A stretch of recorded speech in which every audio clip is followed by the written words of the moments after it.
Dr. Jilani, can you please explain how does coronary artery disease develop? As I've understood from Dr. Sharma's explanation, the disease seems to develop over several years.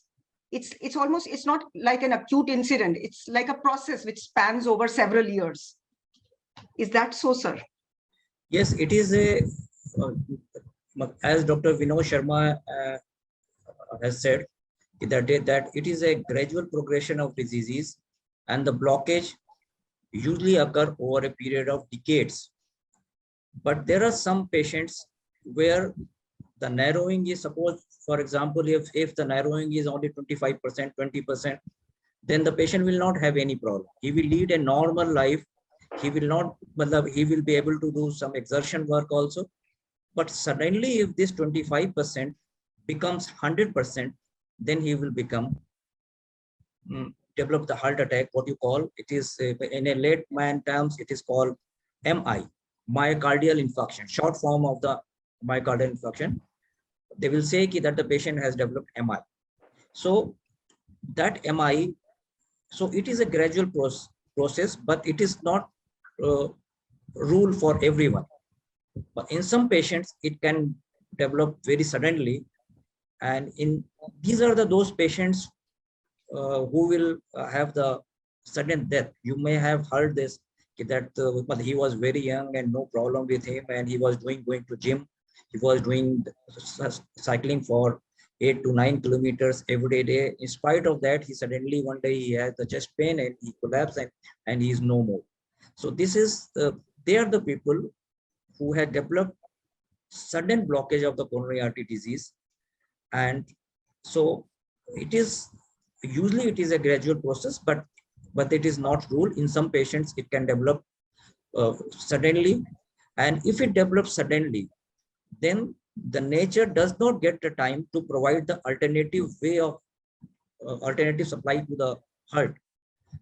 So when the nature is not able to do, because nature will also need some time to develop, because the nature is always protective. Nature will try to protect you so that the ill effects are very less. But since the blockage is occurring suddenly, the nature has not developed the remedial measures, and the patient will have the severe problem.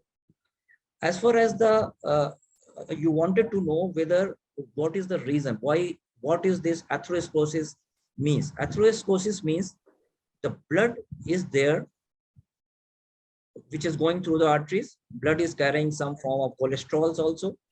They are having the cholesterol, they have got the triglyceride and the other various forms of the fat and the lipids.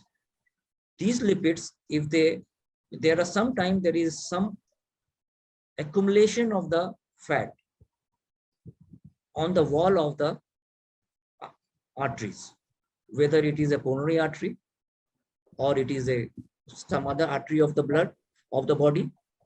So when there is this aggregation or the accumulation of the fat, and this will call as atherosclerosis, because over a period of time this will gradually progress. This deposit, which was earlier, it is usually soft, it will become hardening, it will start hardening, and after over a period of decades it can even become calcified. Means calcification will also get deposited, calcium will also get deposited over this. So these are the soft plate, initial plate, which are soft. They are dangerous. Once they become fibrous or once they become calcified, they are less dangerous. They will not develop anything suddenly. It is the soft plaque which are notorious. They are usually, suppose they are 10% blockage is causing, and suddenly it will become 100%. So these are the soft plaque which are notorious to go into the sudden transformation into 100%. Otherwise, the fibrous or the calcified plaques are not so dangerous for the sudden death.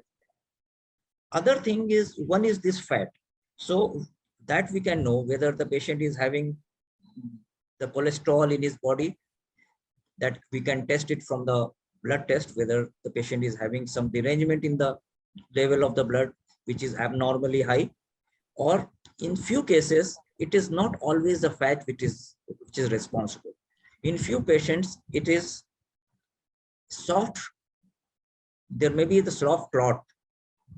Blood clots can form into any of the chamber of the heart, mainly the left side, what is called the left atrial appendage. There, the blood clot can form, and from there, if this clot goes, and unfortunately, if it goes to the heart vessels, they can also suddenly block the coronary artery. So these are the two main reasons of developing the coronary artery disease. Other than the congenital, there are few people who are congenitally prone for this coronary artery disease also. One is the genetic that we will discuss afterwards, but other is the anatomical variation in this, because they will find in some patients that the coronary arteries are taking abnormal route. Instead of the normal route, they are taking abnormal route, and through that abnormal routes, they can in between they can become the narrow, then it can become normal, it can become, so when the heart contracts, it becomes narrowed. When the heart relaxes, it becomes normal. So that is the dynamic narrowing of the coronary artery disease, which we called in a medical term as a myocardial bridge. So that is also one of the type of the coronary artery disease which is there. And so these are the basically three types which we say. But the most common, if you say the coronary artery disease, it means it is the atherosclerosis. Thank you, sir. If I understand, the disease seems to be so insidious. It seems to be kind of creeping upon us without our knowing. You know, our arteries seem to be getting blocked and getting narrower by the day, and plaque buildup, as you described it, and this process of the buildup of plaque, which restricts the supply of blood to the heart.